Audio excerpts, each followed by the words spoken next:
So I bought a drone to do aerial footage of me. What do you guys think? I think it's pretty cool. I'm just joking. That was just my hand up in the air. So I want to talk about the episode of Star Trek The Next Generation where Picard and crew find a space god. It's not Q. It's the second season, episode 1, I think. It's called Where Silence Has Lease. So for those who don't remember what happened, they meet a space god who wants to experiment on the crew. So what this is basically a remake of Encounter at Farpoint, but with everything focusing on Q's trial. But in this case, it's an experiment. It's basically the same thing. So, why did they have to remake it? JJ Abrams didn't make it, so obviously he had nothing to do with it. And it was just really weird. At the end of it, Picard says, "Oh yeah, you're a really cool space god. I think you and I could be a lot alike." I'm like, no, you wouldn't be. You wouldn't be like the space god that tried to kill everybody. When Q puts you guys on trial, you're really angry about it. But when the space god does it, says, "Oh well, the space god tries to kill you. He doesn't put you on trial. The space god tries to kill you." It's like, "Oh well, that's just the way he is." But when Q does it, oh no, and you get pissed off. Why does Picard hate Q so much, but not a space god? Is it because Picard's anti-human? Because Q looks like a human, and the space god just was a giant face in space. Interesting, don't you think? I mean, if I wrote that episode, I just wouldn't have had that. This episode just wouldn't have happened. I would not remake Encounter at Farpoint. And that was just that was just one season later. They already ran out of ideas. Well, actually, technically, they ran out of ideas pretty fast because they were redoing original series episodes, like the Naked Now. Same. They said, "Oh yeah, let's have the exact same episode as the original series." Everybody gets space drunk. Did we need it again? No. Luckily, the later episodes got better. Now, Star Trek Enterprise. So the early episodes are good, and like the last season 4, that was just terrible. Every time they resolved something, they said, "Oh, let's kill a bunch of people again."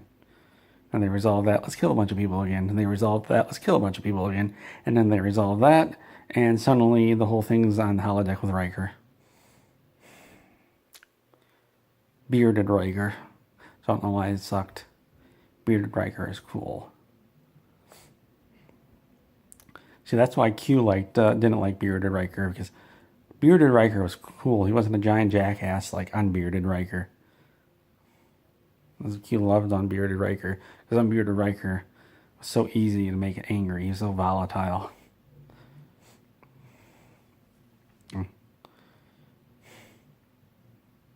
Maybe I should rewatch the episodes before I talk about them. No, too much work.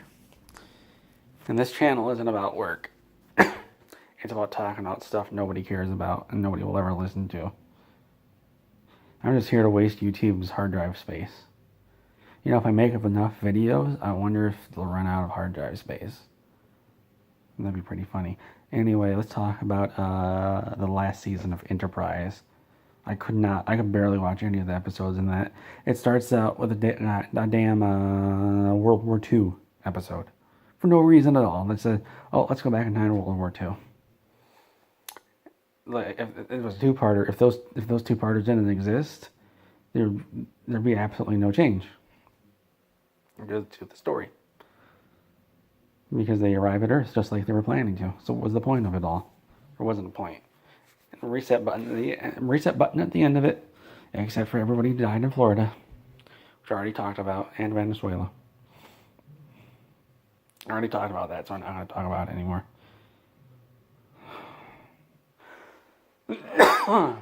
Sorry, I've got tuberculosis. Man, there were so many terrible episodes of Star Trek Enterprise. It's hard to pick the worst one. So for those who weren't around back then, when it was airing on TV, it seemed every other episode they were advertising it as a very special episode. So you had T'Pol with her Vulcan aids, but instead it was a mind bug. And then you had Archer and the two species of humanoid aliens on the planet. And they have to decide which one's going to live and which one's going to die.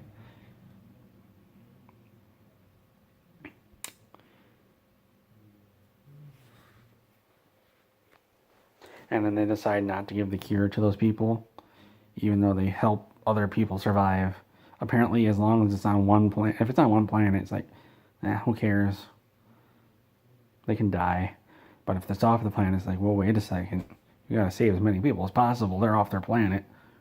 Man, what a bunch of technologists. That was supposed to be like racist, but they're specious, but technologist is a word already, so it didn't work out. I'm sorry. I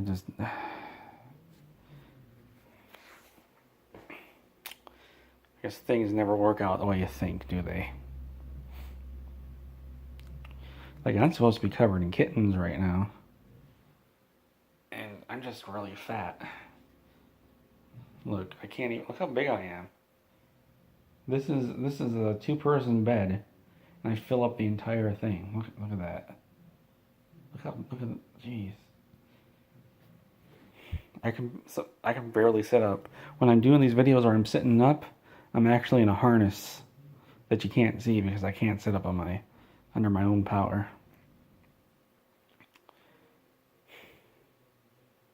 That's a better story than anything that happened in Star Trek Enterprise.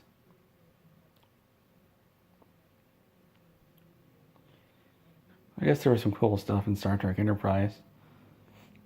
Like the space anomalies that just made the ship kind of wavy. That was really creative. Like they could have done something really interesting with it. But no, it just made the hull wavy. And there was a time when the gravity was all messed up in the cargo bay. No, nothing with that. Nothing at all. There's so much cool stuff they could have done, but the two people that ruined Star Trek were still there, so they said, no, let's not do anything interesting. We got to make sure this is awful.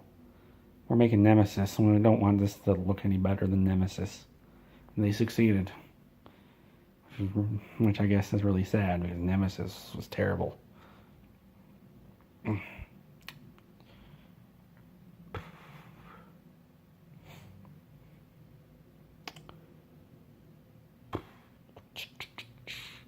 What else? Maybe I should watch each episode and afterwards I can do a head in the bed review. I'm not going to do all that editing crap. I don't know how to do that. I'm not going to waste my time. I've got important things to do. I've got things to eat.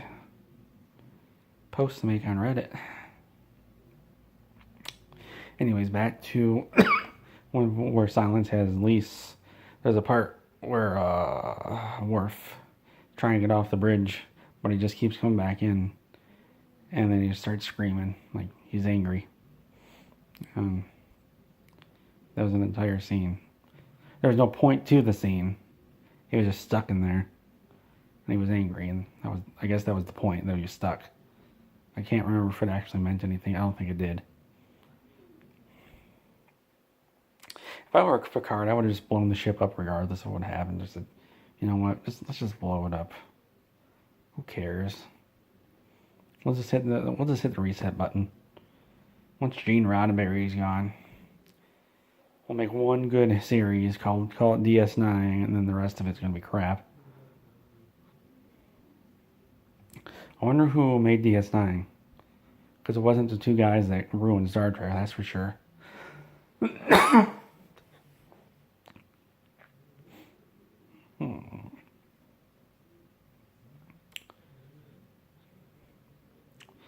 There weren't enough time travel episodes in DS9.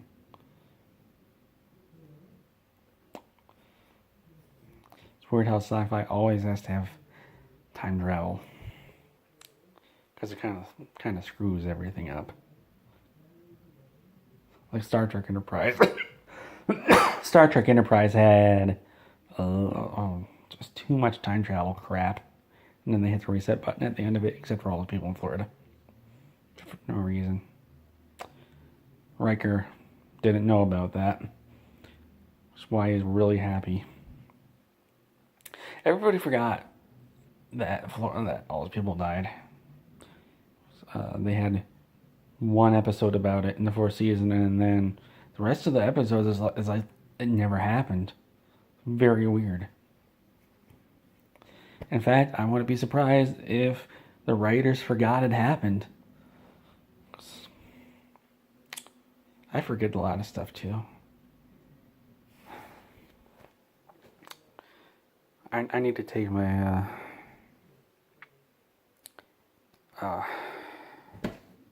whatever it's called, brain medicine. That'll take a couple of hours. So see you guys later.